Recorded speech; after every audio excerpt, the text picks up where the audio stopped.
Volvimos. 10:20 de la mañana. Ya está en línea Axel el Kicillof. diputado Axel Kicillof. Buen día, Axel.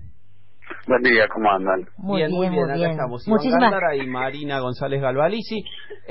Bueno, arranca Marina, que te quería hacer una pregunta. Está ansiosa. Marina, ay, sí, vos viste que yo pecho para todo. Perdón, te hago una pregunta y ya llegaron unos mensajes referidos a lo que vos decías. Era preguntarte si podíamos comparar el gobierno anterior y estos 8 meses de gestión del gobierno actual en temas endeudamiento y inflación y empleo. Sí, me parece que me parece 3 temas claves. En primer lugar, la cuestión del endeudamiento, como ya, digamos, se conoce, pero yo creo que todavía falta un poco de tiempo histórico que transcurra para poder apreciarlo más. Durante los 12 años de los gobiernos de Néstor y Cristina, la verdad que Argentina había logrado escaparse de la cadena, creo yo, más grande por la cual estuvo atada, sobre todo durante la década de los 90 y a partir de la década de los 70 con el golpe de Estado, que es la de la deuda externa.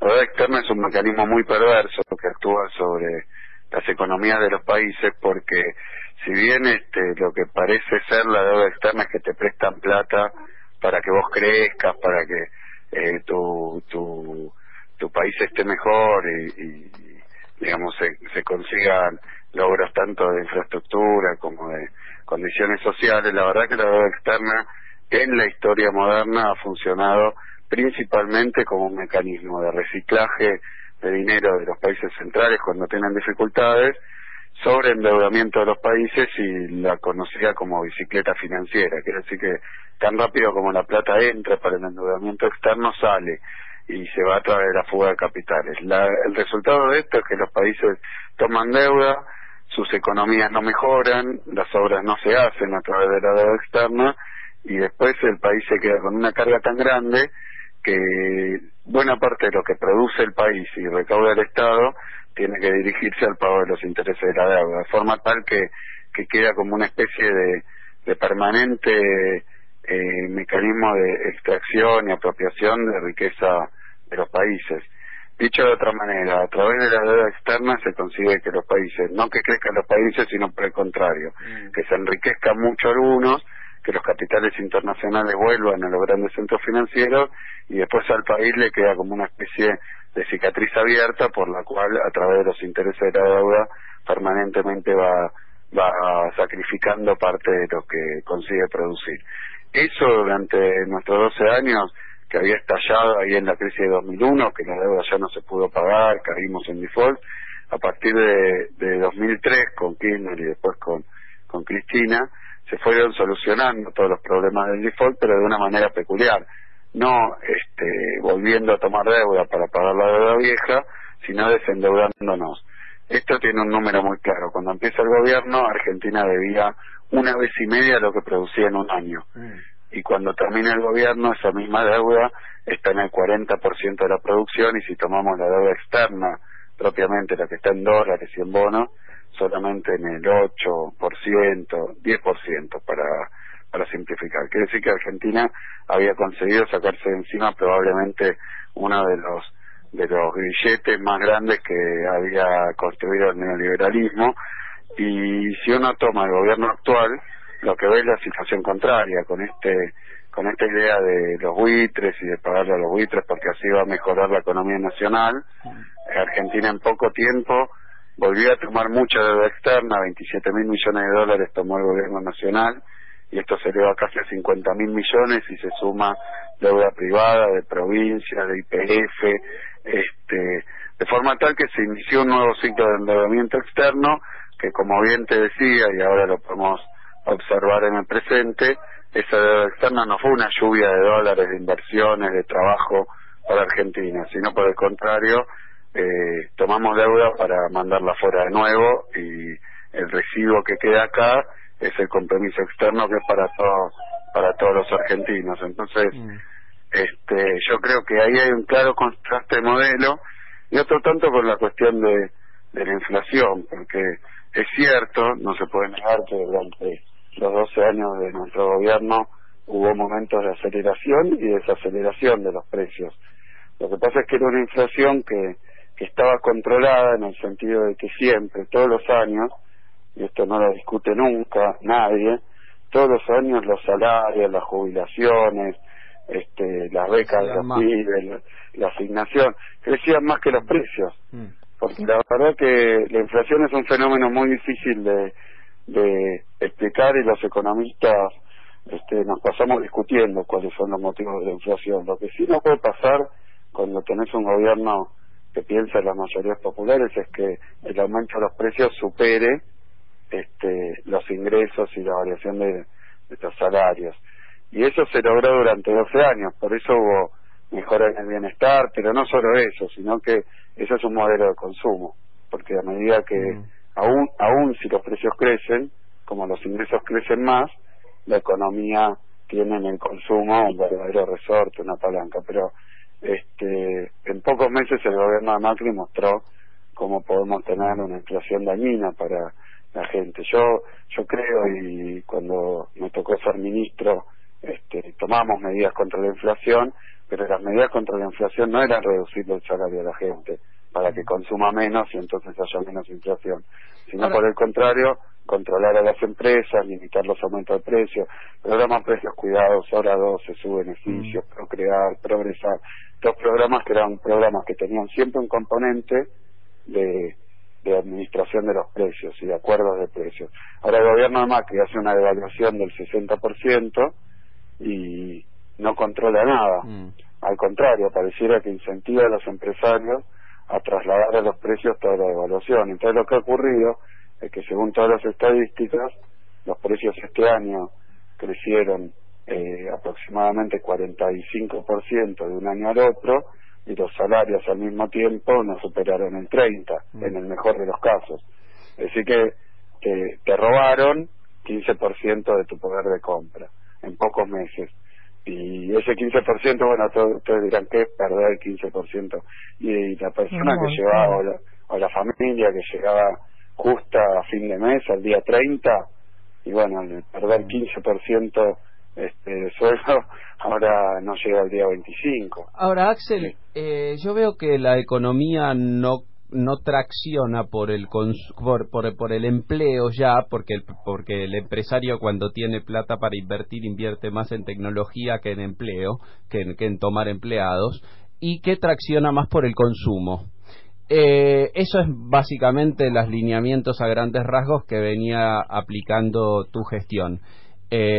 Ahora Macri dice el empleo. ¿Eso lo saben ellos? ¿No lo saben?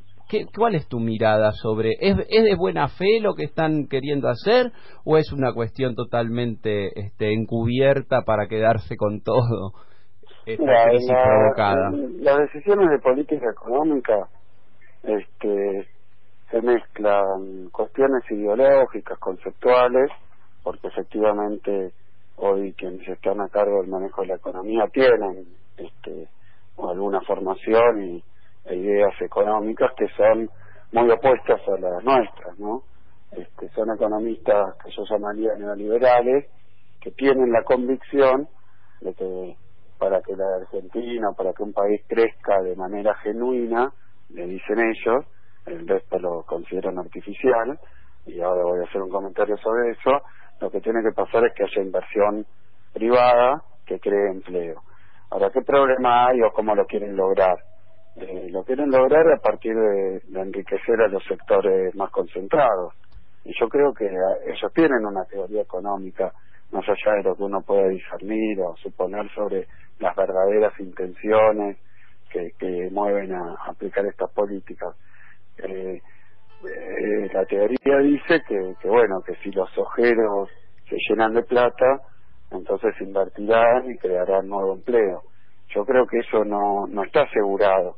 De hecho, ha pasado muchas veces en la historia argentina que el sector bancario, los sectores agroexportadores tuvieron mucho dinero. Incluso basta recordar la llamada Belle Époque, ¿no? En 1920, por ahí, que fue el apogeo de la Argentina agroexportadora, y era famoso como los terratenientes argentinos compraban grandes mansiones en París, ¿no? Tenían palacetes en París, se iban en barco, incluso hay fotos a veces con la vaca, que llevan a la vaca para mostrarla allá en Europa.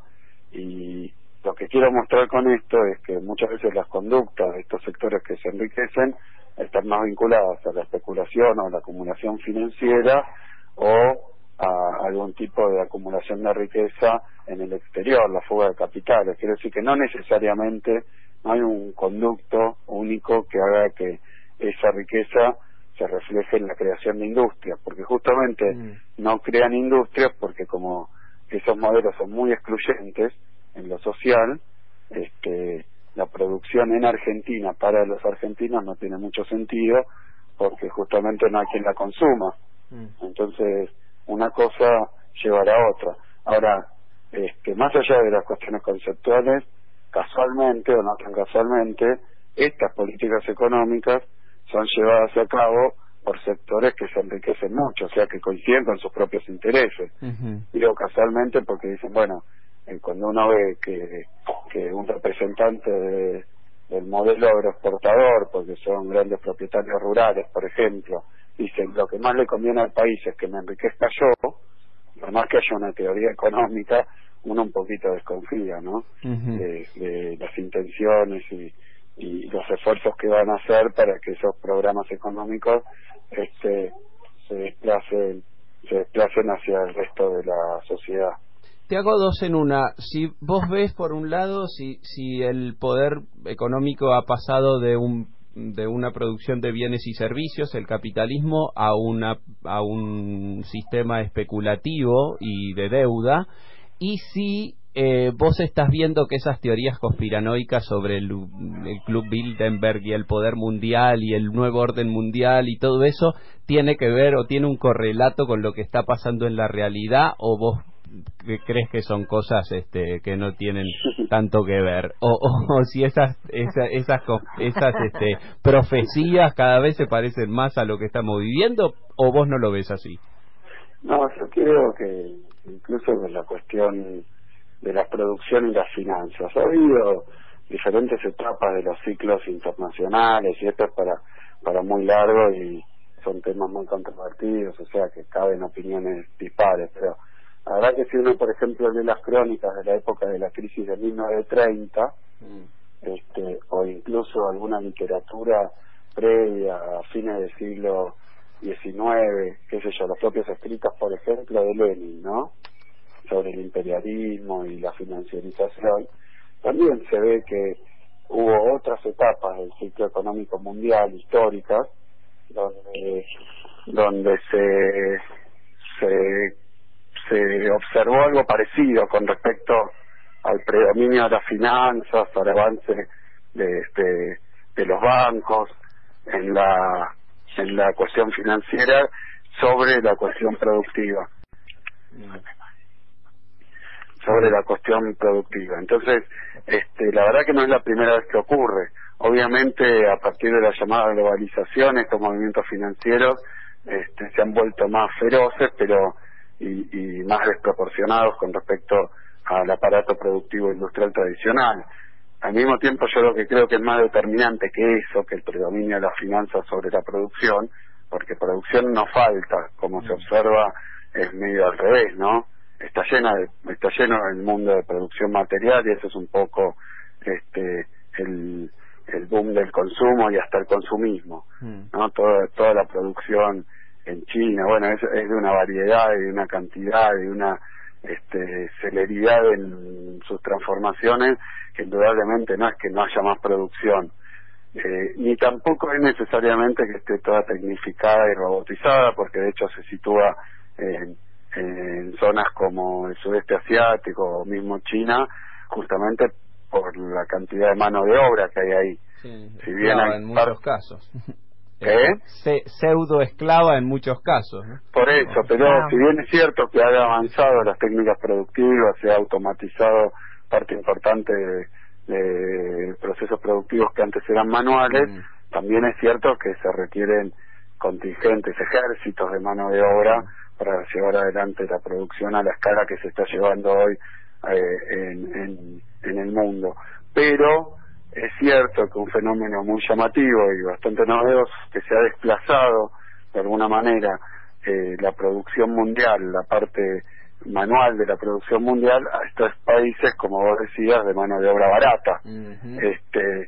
O sea que yo creo que el fenómeno más significativo es que hay algunos países que se están especializando más en las cuestiones, digamos, de trabajo complejo, de ciencia y tecnología y desarrollo de servicios, y otros donde sí ha ido a localizarse la producción industrial en base a la mano de obra. Son temas que bueno, que hablan de grandes movimientos a escala internacional, pero que tienen efectos para países como el nuestro, porque competir con esa mano de obra mucho menos sindicalizada y peor remunerada es muy difícil para países como el nuestro, pero también lo es para Estados Unidos. Si uno se fija, si me permite la reflexión, la campaña de Donald Trump, por ejemplo, de lo que uno de los pilares fundamentales de su campaña es que dice que tiene que volver el Made in USA, que era lo que decían en las etiquetas, todos los productos hechos en Estados Unidos, que ahora uno mira cualquier cosa, prácticamente, sea electrónico, textil, y dice Made in China. Es decir, que ha tenido una pérdida muy grande el sistema industrial fabril norteamericano con respecto a otros países. Así que lo que dice Trump es que tienen que volver a producir en Estados Unidos, y a veces a uno le sorprende porque la desindustrialización es un fenómeno que uno tiene más asociado con países como el nuestro. Y sin embargo en Estados Unidos también hay pueblos y regiones enteras que eran fabriles que han quedado sin ocupación. Y me quedó la segunda, si ves el colapso, el colapso del dólar y la cosa de del Club Bilderberg, todas esas cuestiones que están blandiendo, que a lo mejor vienen del mismo poder mundial, o si vos ves un poder mundial concentrado en unas mentes ocultas o no. Yo lo que digo es que muchas veces los fenómenos estos, por ejemplo, de la concentración del poder económico y del capital, no son producto de la maldad o de la habilidad de una persona, porque son leyes más generales, operan en la economía en todos los países del mundo y en todas las épocas, diría, con diferente intensidad.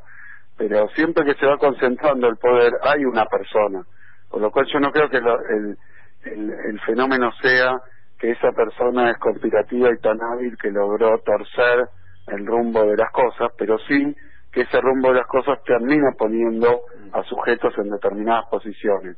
Tal vez me puse un poco teórico, pero lo cierto es que no es que sea conspirativa o un superhéroe o un super malhechor el que arma las cosas que van ocurriendo, pero cuando esos fenómenos, por ejemplo, de concentración de la riqueza, operan, y bueno, siempre hay una persona ahí que termina actuando de una manera particular, como si fuera producto de su conspiración. Ahora, en los hechos es cierto que hay tanta concentración de la riqueza y del poder económico en pocas manos, que aquellas personas que están en esa situación terminan teniendo una capacidad de influir sobredimensionada. Así que sea por una cosa o por la otra, sea porque son sus propias acciones o las que resultan en esta concentración del poder, o sea porque el poder se concentra y termina en sus manos, en todos los casos estamos en una situación donde por algunas manos pasa tanta riqueza como por millones de otras. Y estas situaciones obviamente son muy desbalanceadas y no suelen terminar bien.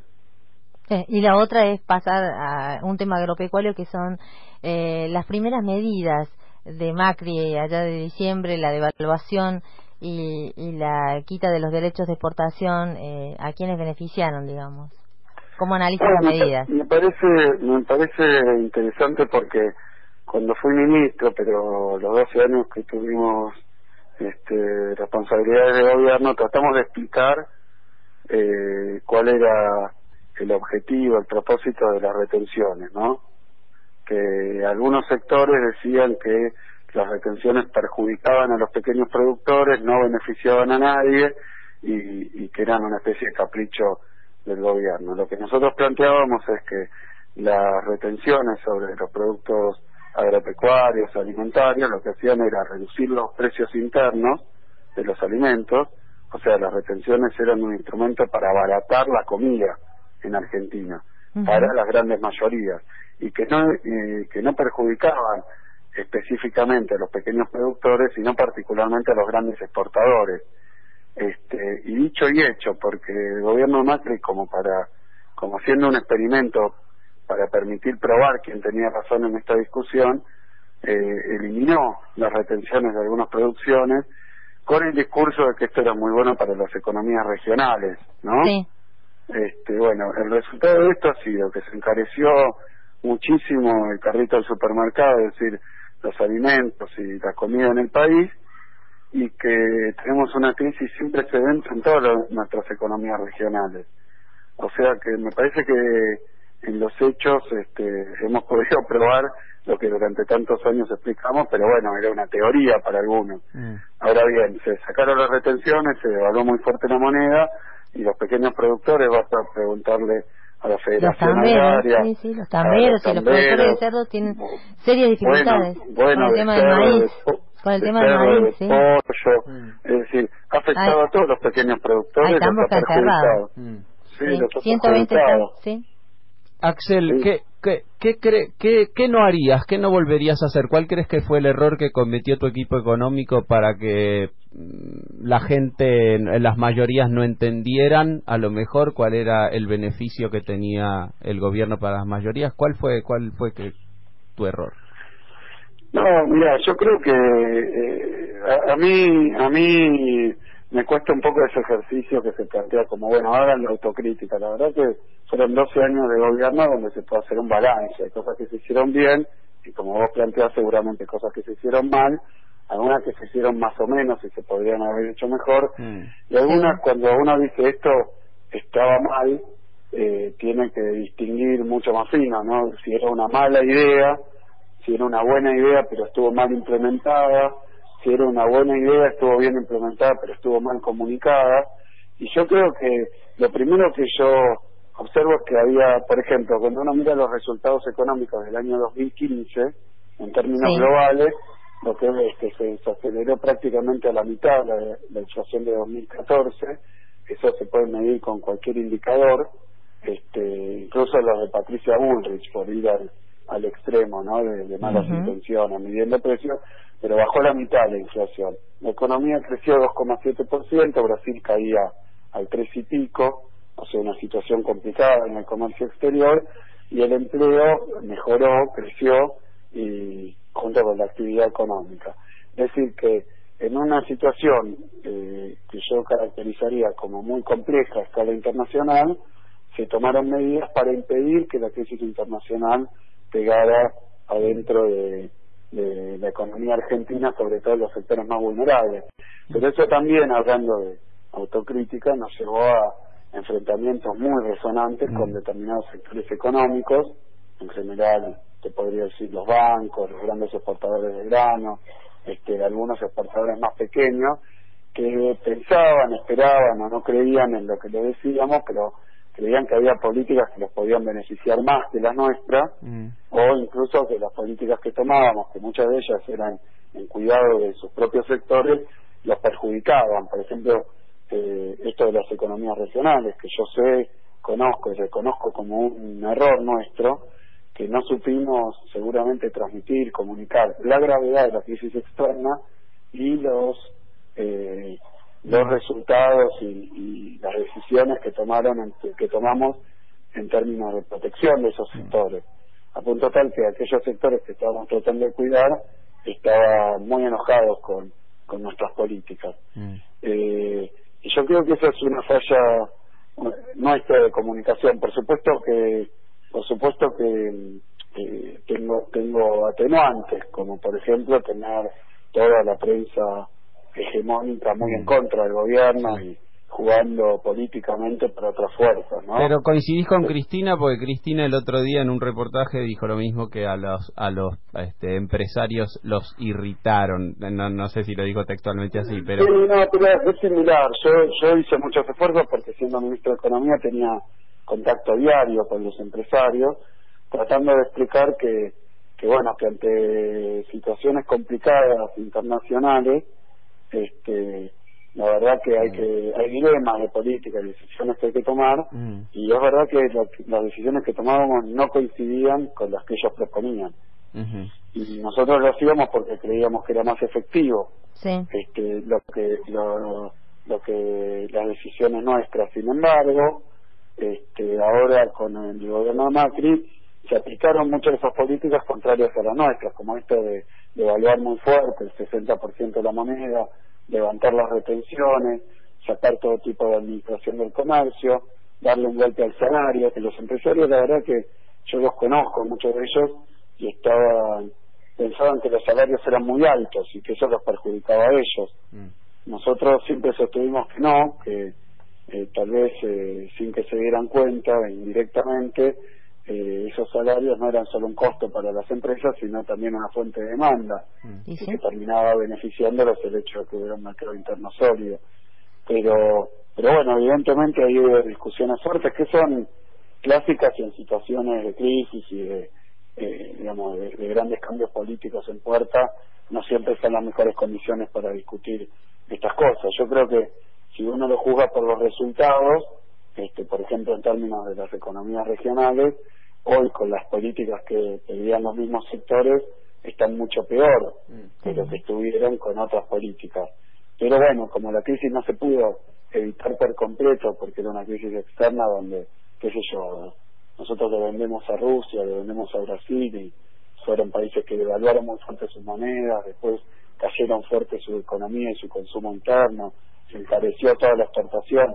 Bueno, la verdad es que no se pudieron evitar todos los efectos, pero sí, en términos de autocrítica, lo que te diría es que no logramos convencer a muchos sectores de que lo que hacíamos tenía efectos beneficiosos para ellos, a veces indirectos, y se fijaban mucho en la cuestión directa de alguna incomodidad que tenían por justamente medidas que eran de protección de lo nacional.